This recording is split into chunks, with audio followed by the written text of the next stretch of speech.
Okay, let's take a moment to look at apostrophes of ownership, or possessive apostrophes as they are called. We can see in this sentence here, the cat's bed was huge. So why do we have this apostrophe here, you might be wondering.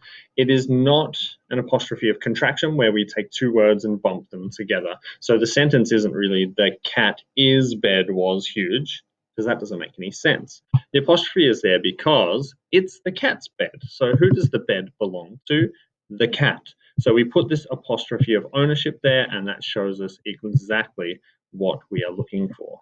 Now, if I were to put in a new sentence, like there were snails in Susan's garden. Now, we can already see a bit of a hint with that red line, but what we would want to say is the garden. Who does the garden belong to? Well, the garden belongs to Susan. So where do we put the apostrophe? We click at the end of the word Susan, and that's really important.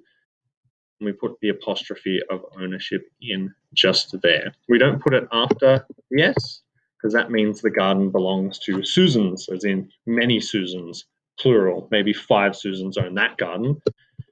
The snails, there were snails in Susan's garden. Whose garden?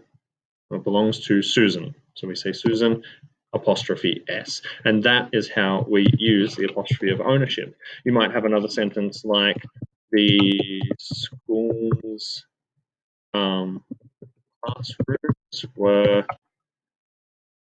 cold. Now, there's a red underline there as a bit of a hint. If we look at this one again, the school's classrooms were cold, we can see that this word ends in an S and this word ends in an S. So you might be inclined to put apostrophes in both of them and just hope you are right. We want to be specific and say, what's the apostrophe for? It is to show that something owns another thing in the sentence. So we have the school's classrooms. So whose classrooms? The classrooms belong to the school. So we would put it in there. Does anything belong to the classrooms? No.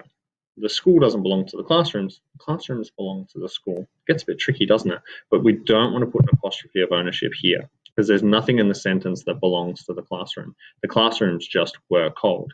So the school's classrooms were cold. And that is how we use an apostrophe of ownership. Hopefully that helps you when looking at a sentence for you to go, oh, okay, does something in the sentence own another thing? Does one noun own another noun?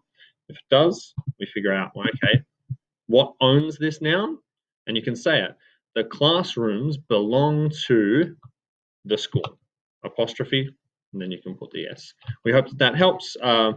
Good luck using them throughout all of your writing, and sometimes even fiddling around to make sure that they fit. That is the apostrophe of ownership.